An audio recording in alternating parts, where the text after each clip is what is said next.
Sobat Maestro, sesaat lagi kita akan bersama-sama mengikuti ibadah raya Minggu GBI Sukawarna. Selamat mendengarkan.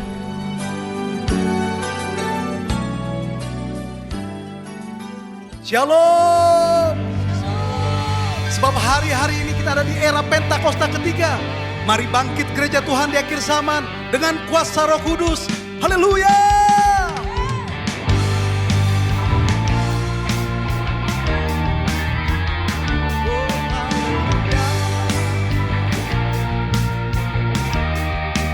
Katakan bangkit. Bangkit gereja Tuhan sekarang. Maju dalam kuasa Roh Kudus.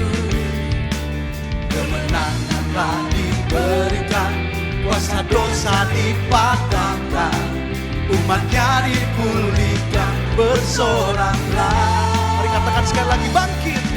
Bangkit gereja Tuhan sekarang.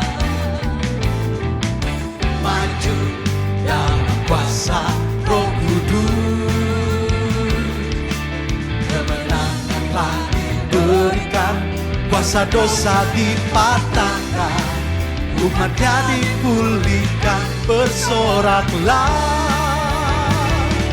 Pengurapannya telah dicurahkan, kuasa mujizatnya pun dinyatakan. Mari kibarkan pancinya bagi kemuliaannya. Maju berperang, umat pemenang, rebut bangsa-bangsa bagimu Tuhan. Mari gereja Tuhan, sekali lagi katakan bangkit. Woo! Bangkit gereja Tuhan sekarang. Maju dalam kuasa Roh Kudus. Sebab kemenangan telah diberikan, kemenangan telah diberikan, kuasa dosa dipatahkan, umatnya dipulihkan, bersoraklah. Sekali lagi dong, katakan bangkit. Bangkit gereja Tuhan sekarang. Maju dalam kuasa Roh Kudus. Sebab kemenangan telah diberikan, kuasa dosa dipatahkan, umatnya dipulihkan, bersoraklah. Pengurapannya, mari katakan, pengurapannya telah dicurahkan, kuasa mujizatnya pun dinyatakan. Mari kibarkan, mari kibarkan pancinya bagi kemuliaannya. Maju berperang, mari umat pemenang, umat pemenang, rebut bangsa-bangsa bagimu Tuhan. Pengurapannya, pengurapannya telah dicurahkan, kuasa mujizatnya pun dinyatakan. Mari kibarkan pancinya bagi kemuliaannya. Maju berperang, umat pemenang, umat pemenang, rebut bangsa-bangsa bagimu Tuhan. Mari rebut bangsa-bangsa, sebab pengurapan Allah telah turun. Pengurapannya telah dicurahkan, kuasa mujizatnya pun dinyatakan. Mari kibarkan pancinya bagi kemuliaannya. Maju berperang, umat pemenang, rebut bangsa-bangsa bagimu Tuhan. Maju berperang, maju berperang. Mari semuanya yang di rumah-rumah, mari katakan, rebut bangsa-bangsa bagimu Tuhan. Sekali lagi katakan, maju bergerak, umat pemenang, rebut bangsa-bangsa bagimu Tuhan. Haleluya. Sorakan haleluya. Yes. Yes. Yang kami rindukan hanya Engkau Tuhan. Terima kasih Bapa. Kami ingin masuk lebih lagi Tuhan dalam hadirat. Yes.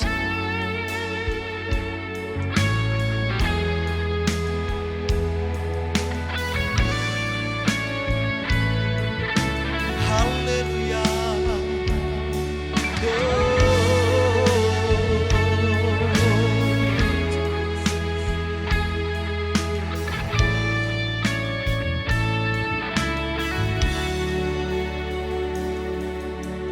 Masuk hadirat-Mu Tuhan dengan korban puji.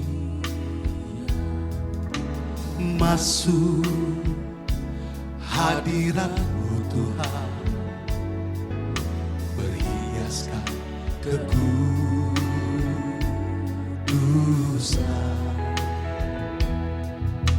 Di hadapan hadirat-Mu Tuhan, ku rasakan kedamaian. Di hadapan hadirat-Mu Tuhan, ku dapat keagungan.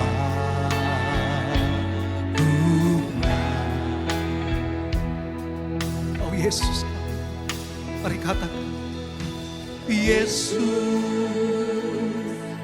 ku sembahkan sujud di hadapan-Mu. Keinginan dalam hidupku hanya untuk menyembah-Mu.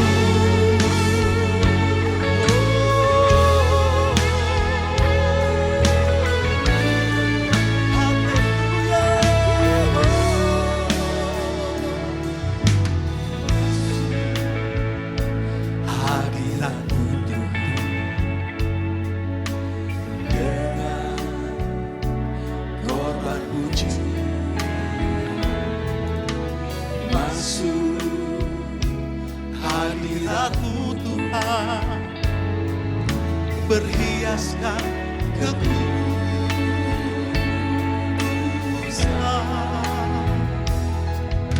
Di hadapan hadirat-Mu Tuhan, ku rasakan kedamaian. Di hadapan hadirat-Mu Tuhan, ku nampak keagungan.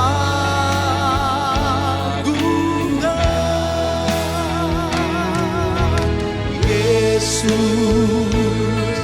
ku sembahkan sujud di hadapan-Mu.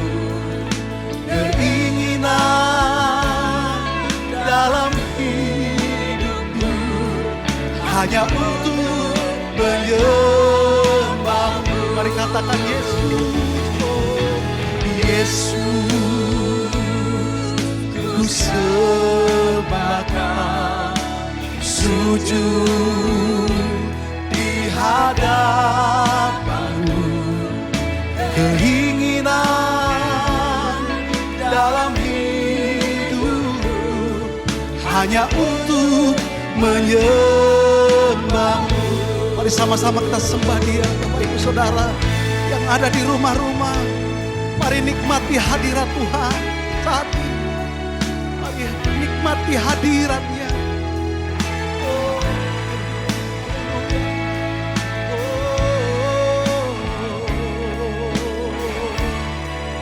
Bawa hatimu, Bapak Ibu Saudara, biar Tuhan sentuh hatimu. Oh Yesus Tuhan,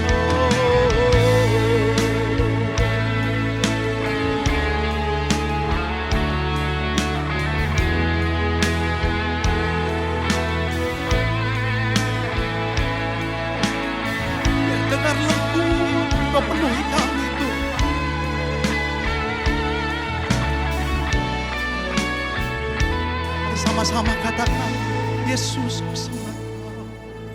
Yesus ku sembah Kau, sujud di hadapan-Mu. Keinginan dalam hidupku hanya untuk menyembah-Mu. Sambil angkat tangan kita, lebih lagi sembah Tuhan. Haleluya. Yesus, ku sembah Kau, sujud di hadapan-Mu. Keinginan dalam hidupku hanya untuk menyembah-Mu. Yesus, ku sembah Kau. Yesus, ku sembah Kau, sujud di hadapan-Mu. Keinginan dalam hidupku hanya untuk menyembah-Mu. Sebab ini keinginan kami Tuhan, keinginan dalam hidupku hanya untuk menyembah-Mu. Sekali lagi katakan, keinginan dalam hidupku hanya untuk menyembah-Mu.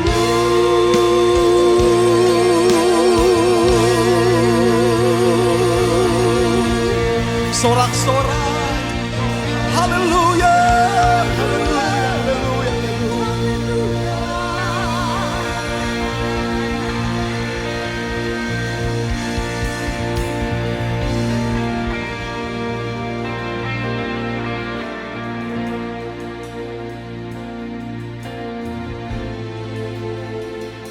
Kami tinggikan nama Allah kekuatan, Allah pengharapan. Takkan goyah kami, takkan goyah, sebab kami ada di hadirat-Mu Tuhan. Oh haleluya. Mari bermazmur yang di rumah-rumah, sembah Dia. Oh haleluya. Oh, sebab nama-Mu kudus dan berkuasa.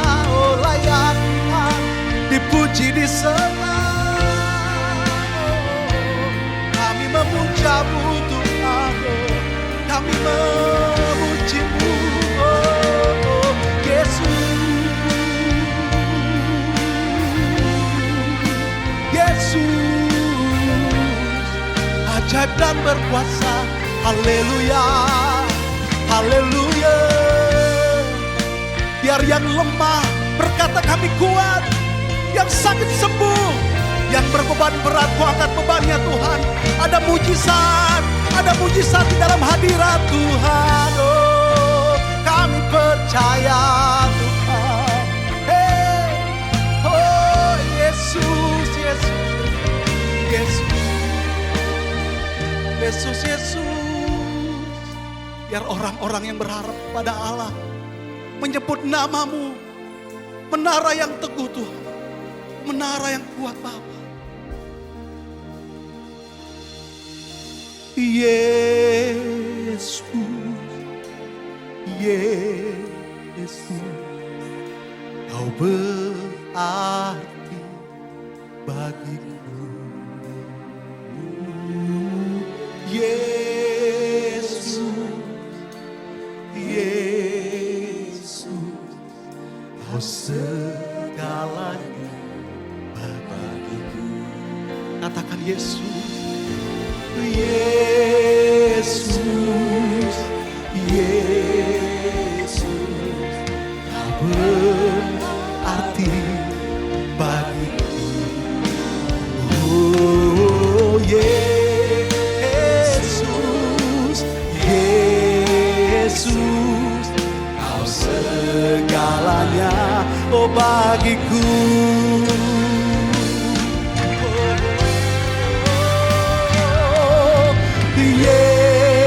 Yesus, Yesus, Kau berarti bagi hidup kami Tuhan. Yesus, Yesus, Kau segalanya, Kau segalanya bagiku Tuhan. Kau segalanya bagiku. Kau segalanya, Kau segalanya bagiku. Haleluya. Sorak-sorai bagi Allah kita. Sorakan haleluya. Haleluya. Haleluya.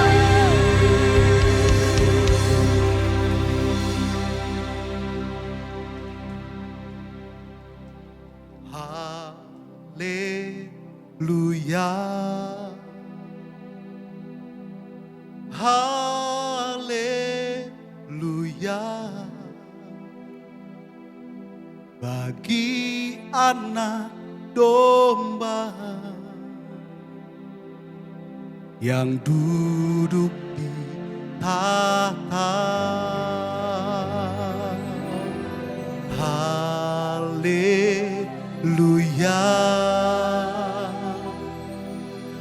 haleluya,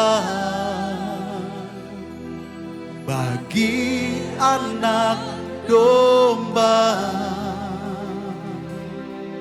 berkuasa selamanya. Haleluya. Sama-sama katakan yang di rumah-rumah. Oh Tuhan, bagi anak domba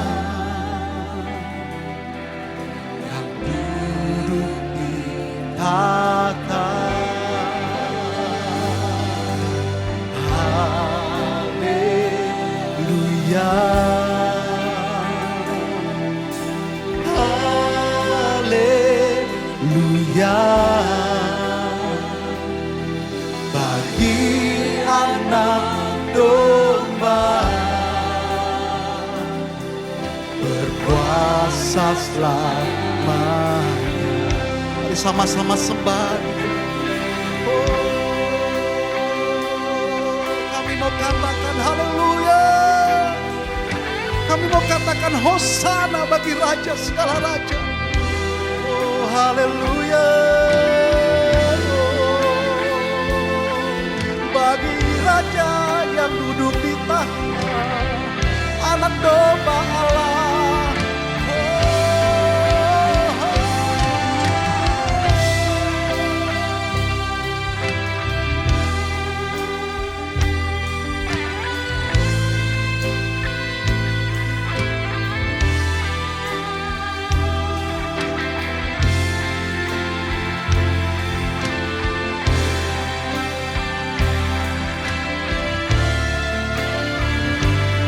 Selama-lamanya bagi Allah, bagi Tuhan yang besar.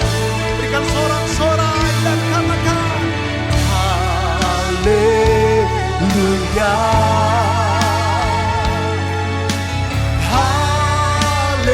haleluya, bagi anak domba yang duduk di tahta. Oh, haleluya, oh, haleluya, bagi anak domba berkuasa sah. Sekali lagi katakan haleluya. Oh haleluya.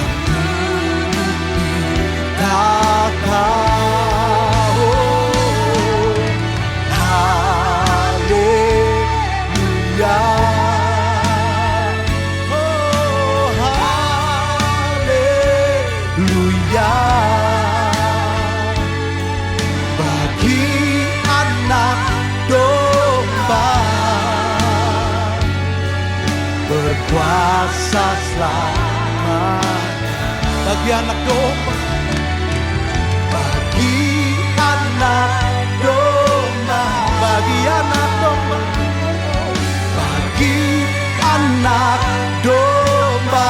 Sekali lagi katakan bagi anak domba, bagi anak domba. Oh, berkuasa selamanya.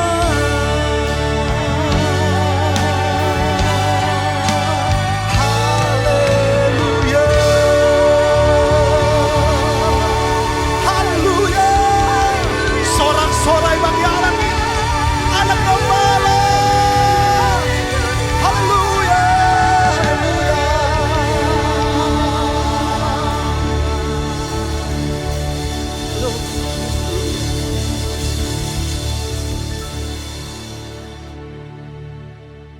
Mari saudara kita berdoa. Bapa, kami bersyukur, kami minta pengurapan-Mu Tuhan untuk setiap kami yang memampukan kami menangkap, mengerti apa yang menjadi isi hati-Mu untuk setiap kami. Urapi hamba-Mu, urapi firman-Mu. Biar firman yang benar, firman yang hidup. Firman yang mendatangkan damai, sejahtera, dan sukacita. Firman itu yang masuk di dalam kehidupan setiap kami berakar, bertumbuh, dan berbuah. Dan buahnya memberkati banyak orang. Dan kami percaya waktu firman-Mu dilepaskan, ada kuasa, otoritas Tuhan dicurahkan, sehingga yang sakit kami disembuhkan, yang lemah kami mendapat kekuatan, yang putus asa kami punya pengharapan, yang susah Tuhan yang hiburkan setiap kami. Dan kami terima mujizat yang kami perlukan. Terima kasih Bapa, berkuasa kehidupan, kuasa kebangkitan Kristus mengalir memerintah atas setiap kami. Di dalam nama Tuhan Yesus Kristus, haleluya. Sama-sama kita katakan, amin. Shalom saudara, senang rasanya bisa berjumpa lagi dalam ibadah kali ini. Dan hati saya begitu rindu untuk bisa satu kali kita ketemu lagi dalam ruangan ibadah on-site. Dan saya yakin dan percaya waktunya pasti akan datang. Waktunya akan segera datang.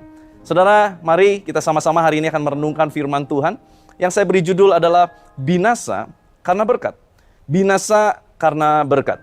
Keluaran pasal 16, saudara, ayat yang kedua, ayat yang ketiga. Di sana dikatakan di padang gurun itu bersungut-sungutlah segenap jemaah Israel kepada Musa dan Harun.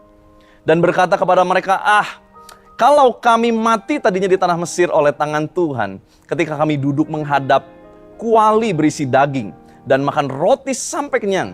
Sebab kamu membawa kami keluar ke padang gurun ini untuk membunuh seluruh jemaah ini dengan kelaparan. Dan di ayat yang keempat dikatakan, sesungguhnya Aku akan menurunkan dari langit hujan roti bagimu. Maka bangsa itu akan keluar dan memungut tiap-tiap hari sebanyak yang perlu untuk sehari. Supaya mereka kucoba. Nah, kata kucoba di sana dalam bahasa aslinya artinya adalah to prove. Untuk dibuktikan apakah mereka hidup menurut hukumku atau tidak. Dan pada hari yang ke-6 apabila mereka memasak yang dibawa mereka pulang, maka yang dibawa itu akan terdapat 2 kali lipat banyaknya dari apa yang dipungut mereka sehari-hari. Saudara, kalau kita lihat ayat ini adalah ayat di mana Tuhan mencurahkan berkat roti mana? Roti dari sorga turun ke bumi. Tetapi untuk menyikapi berkat Tuhan itu menjadi bagian kita. Saya yakin dan percaya, seperti janji firman Tuhan, Tuhan akan angkat saudara dan saya naik dan bukan turun. Menjadi kepala dan bukan ekor. Maka, kita harus belajar bagaimana bersikap waktu kita nanti terima berkat Tuhan. Atau jangan-jangan saudara sekarang sudah banyak yang mulai mengalami berkat Tuhan. Mari kita betul-betul melihat bagaimana kita harus menyikapi berkat Tuhan ini, supaya berkat Tuhan tidak membawa kebinasaan kepada setiap kita. Saudara, kita akan pelajari bagaimana proses turunnya mana. Bilangan pasal 11 ayat 9. Dan apabila embun turun di tempat perkemahan pada waktu malam, maka turunlah juga mana di situ. Dan Keluaran 16 ayat 14 berkata, ketika embun itu telah menguap, tampaklah pada permukaan padang gurun sesuatu yang halus, sesuatu yang seperti sisik, halus seperti embun beku di bumi.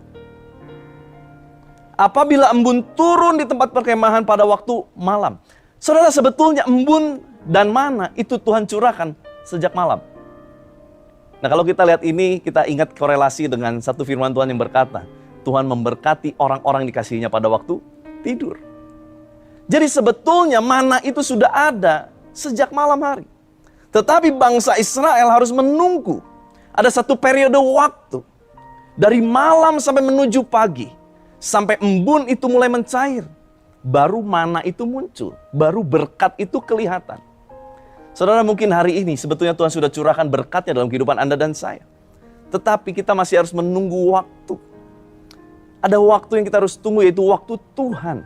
Sampai berkat yang Tuhan curahkan itu menjadi sesuatu yang nyata, yang real, yang dapat kita nikmati. Dan kapan periode mengambil mana?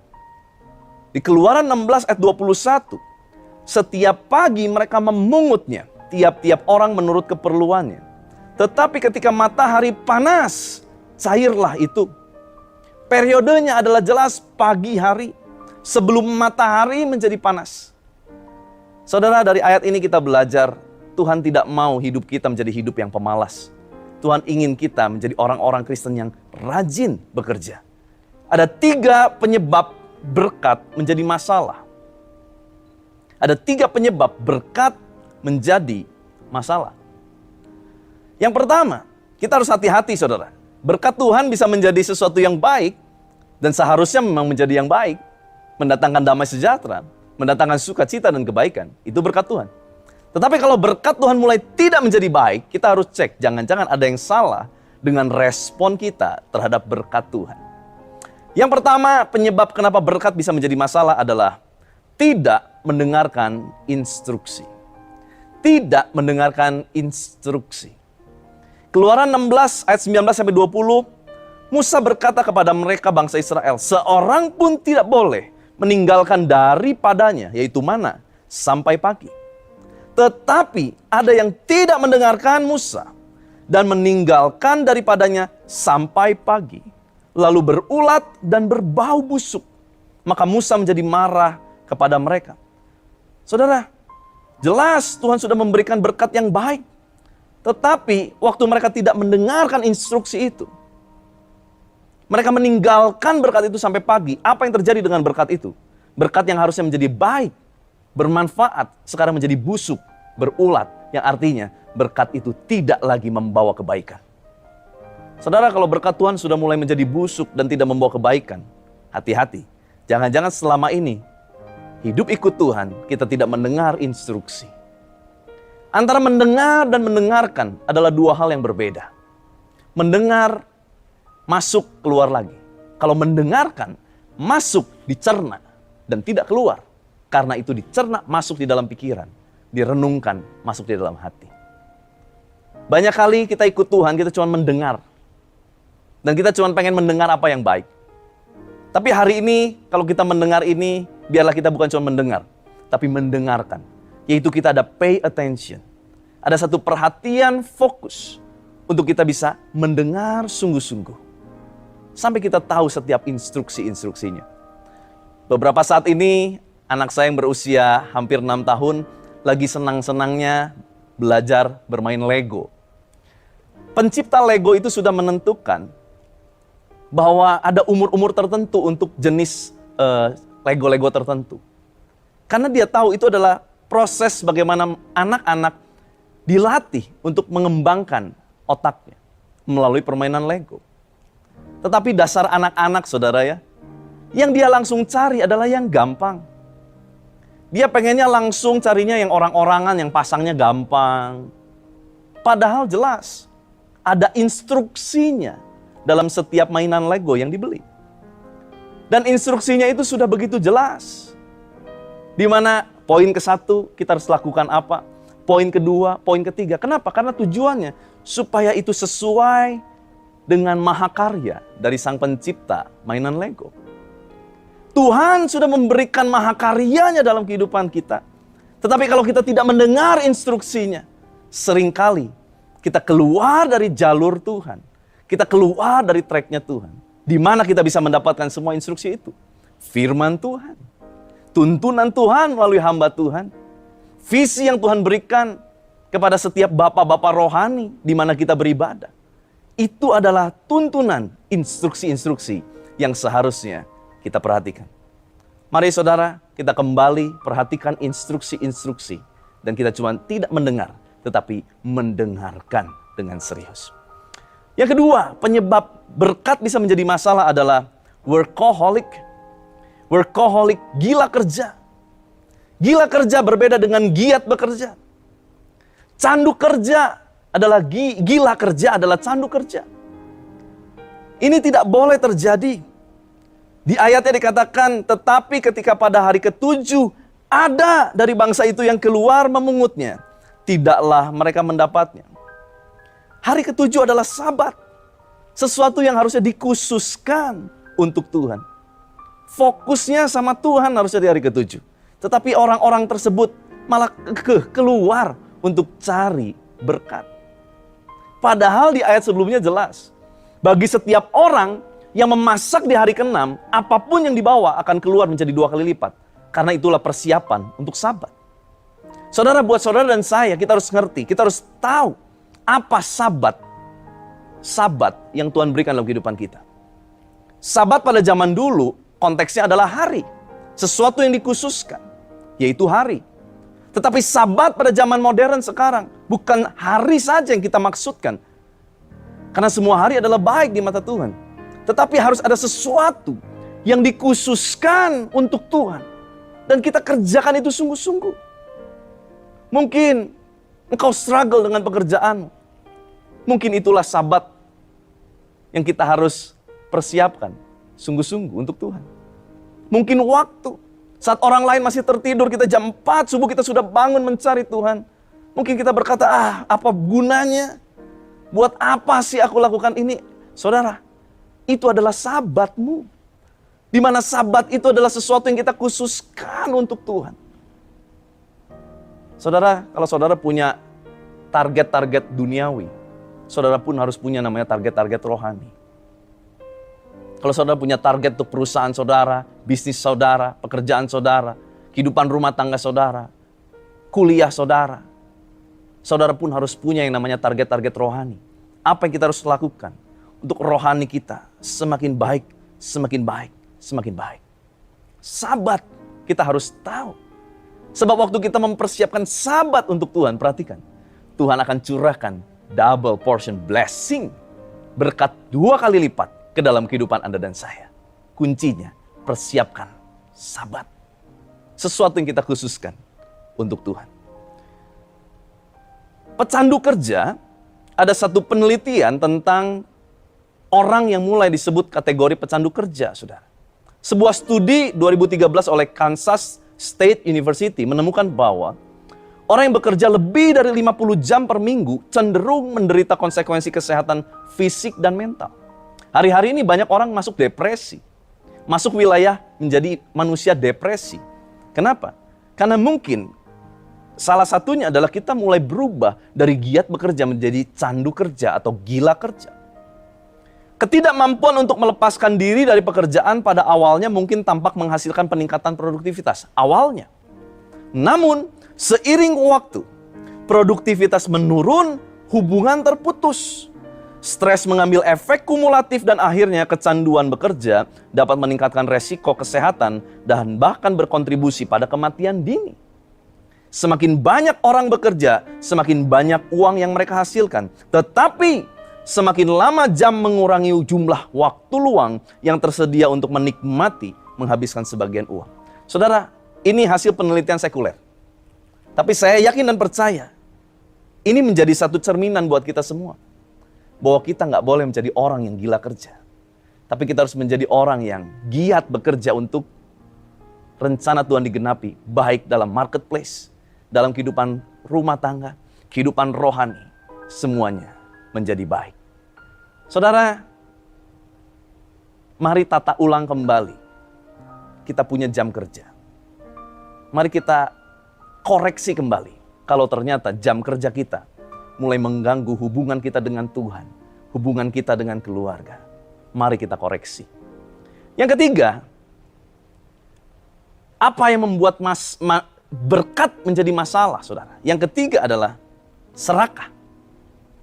Bilangan 11 ayat 4, ayat 32, 34. Orang-orang bajingan yang ada di antara mereka kemasukan nafsu rakus, dan orang Israel pun menangislah pula serta berkata, siapakah yang akan memberi kita makan daging? Lalu sepanjang hari dan sepanjang malam itu dan sepanjang hari esoknya bangkitlah bangsa itu mengumpulkan burung-burung puyuh itu. Setiap orang sedikit-dikitnya mengumpulkan 10 homer, atau dalam terjemahan lain 60 keranjang, ada terjemahan lain 2000 liter. Kemudian mereka menyebarkannya lebar-lebar sekeliling tempat perkemahan, selagi daging itu ada di mulut mereka. Sebelum dikunyah, maka bangkitlah murka Tuhan terhadap bangsa itu, dan Tuhan memukul bangsa itu dengan satu tulah yang besar, sebab itu dinamailah tempat itu Kibrot Ta'awa, karena di sanalah dikuburkan orang-orang yang bernafsu rakus. Saudara perhatikan, waktu bangsa Israel keluar dari tanah Mesir, mereka tidak keluar hanya dengan tangan hampa. Mereka bukan cuma diberkati dengan berkat materi, tapi mereka juga membawa keluar setiap ternak-ternak mereka. Jadi sebetulnya, daging itu ada suplai yang cukup untuk memenuhi kebutuhan sehari-hari mereka. Tetapi kalau roti tentu tidak mudah. Karena mereka tidak bisa bercocok tanam pada saat itu. Mereka masih berpindah-pindah tempat. Maka Tuhan kirimkan mana. Nah dari periode Tuhan kirimkan mana dan Tuhan kirimkan burung puyuh, itu ada jeda waktu yang cukup panjang. Dan kalau kita bicara mengenai roti, kita bicara mengenai daging, kenapa di sini tiba-tiba Tuhan membahas mengenai ada orang-orang yang kemasukan serakah, nafsu rakus. Jadi pada saat itu ada sebagian orang yang merasa daging yang mereka terima itu kurang. Lalu mereka mulai berteriak minta daging. Sampai akhirnya Tuhan berkata kepada Musa, Tuhan kirimkan daging, yaitu berupa burung puyuh. Ini terjadinya begini saudara. Sejarah mencatat, di daerah Timur Tengah, khususnya daerah wilayah dekat Mesir, itu ada selalu fenomena setahun sekali ada migrasi besar-besaran burung puyuh. Burung puyuh kurang lebih panjang badannya sekitar 18-20 cm. Dengan badan yang kekar atau berotot yang penuh dengan daging. Dan pada saat mereka migrasi besar-besaran, burung puyuh itu akan terbang rendah. Sekitar kurang lebih 2 meter. Maka dari itu burung puyuh itu terbang bersama-sama dan bangsa Israel dengan mudah menangkap burung-burung itu. Saudara, waktu burung-burung itu sudah mereka tangkap, Alkitab mencatat mereka mulai mengolahnya. Waktu mereka mulai mengolahnya itu, belum juga mereka habis menggigit menelan makanan yang ada di mulut. Lalu mereka lakukan ini, mereka segera menyebarkan semua burung-burung itu dengan tujuan dipanas terik matahari untuk diawetkan. Karena sejarah mencatat pada zaman itu, ada satu kebudayaan di Mesir, di mana mereka mengawetkan makanan, yaitu dengan cara dipanaskan. Bahkan ada satu terjemahan berkata, orang yang paling lambat mengumpulkan di antara orang-orang yang rakus itu, yang paling lambat mengumpulkan, mereka berhasil mengumpulkan 60 keranjang penuh berisi burung-burung puyuh. Padahal besoknya Tuhan kirim lagi itu burung puyuh. Saudara bisa bayangkan berapa serakahnya orang-orang itu pada saat itu. Sampai akhirnya Tuhan murka karena keserakahan mereka. Padahal besok Tuhan kirim lagi. Saudara, serakah adalah hal yang mungkin kadang kita nggak sadari. Saya punya pengalaman dengan ini, saudara. Satu kali saya mendapat informasi saya kena tipu, saudara. Semua tabungan pernikahan saya yang saya tabungkan, semuanya habis. Karena saya percayakan kepada seorang kawan saya yang saya sangat percayai. Dia adalah tadinya juga sama-sama melayani, dulunya juga kenal baik gitu ya. Betul-betul nih orang yang saya bisa percayai. Tapi tiba-tiba saya dapat informasi, saya ditipu. Semua uangnya hilang. Saya tidak percaya, saya sempat berpikir gini, orang lain dia bisa tipu lah. Masa dia berani tipu saya? Saya ini baik loh sama dia. Saya kenal lama sama dia. Mana beranilah dia tipu saya. Tapi betul saudara, setelah saya cross check, betul. Semua uang yang saya titipkan di dia untuk diinvestasikan, semuanya habis, tidak bersisa. Saudara, pada saat itu saya bergumul sama Roh Kudus, Tuhan, kenapa ini terjadi? Tiba-tiba ada satu kata, sederhana, tapi nancep saudara ya, jelep gitu ya ke dalam hati. Karena kalau Roh Kudus ngomong biasanya nggak bertele-tele. Sederhana, singkat, padat, jelas, membuat kita bertobat. Itu Roh Kudus. Pada saat itu Roh Kudus cuma bilang gini sama saya di hati, kamu serakah. Jujur nggak bisa terima saudara. Kenapa? Karena saya ini pengennya dibela. Saya lagi susah, ditipu. Harusnya saya dibela dong sama Tuhan. Tapi Roh Kudus bilang kamu serakah. Tapi waktu saya diam, saya merenungkan sejenak, saya sadar, iya. Memang jauh di dalam lubuk hati terdalam saya memang serakah. Karena orang ini, rekan saya ini menawarkan bunga yang lebih dari bunga pada umumnya. Walaupun tidak jauh dari umum, tapi dia tawarkan lebih. Dimana seharusnya kalau saya taruh di tempat deposito, mungkin tidak dapat segitu. Kenapa? Karena serakah itu hal yang gak kerasa, saudara. Tapi saya bersyukur, Tuhan tegur saya. Saya cepat minta ampun, saya berlutut, saya berdoa, Tuhan ampuni saya, karena saya serakah. Dan Tuhan baik, sekalipun uang itu tidak pernah kembali. Tapi hidup saya sampai hari ini tidak pernah kekurangan. Dan Tuhan selalu cukupkan apa yang saya perlukan. Maka dari itu saudara, kita perlu bedakan antara roti dan daging. Roti yang Tuhan berikan yaitu mana, itu adalah untuk memenuhi kebutuhan hidup. Sedangkan daging yang melalui burung puyuh, Tuhan hanya kasih 1 bulan penuh. Saudara, kita perlu bandingkan antara roti dan daging. Tuhan memberikan kepada setiap orang roti, pemenuh kebutuhan utama, yang Tuhan tetapkan menjadi sumber penghidupan. Tetapi kadang juga waktu kita berdoa, Tuhan, saya punya kebutuhan lain ini dan itu. Tuhan bisa buka daging-daging, yaitu sumber-sumber tambahan untuk mencukupkan kebutuhan-kebutuhan urgensi tertentu dalam kehidupan kita. Tapi biarlah pandangan kita jangan kepada daging. Pandangan kita harus tetap kepada roti.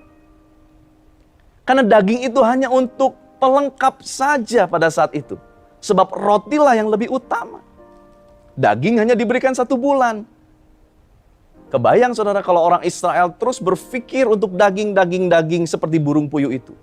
Burung puyuh hanya berjalan 1 bulan saja. Tetapi mana? Terus Tuhan berikan sampai mereka keluar masuk tanah perjanjian, sampai zaman Yosua dan mereka mulai bercocok tanam, barulah mana itu berhenti. Saudara jangan terjebak. Mungkin hari ini engkau punya penghasilan utama dari pekerjaan utamamu hanya untuk cukup memenuhi kebutuhan pokokmu.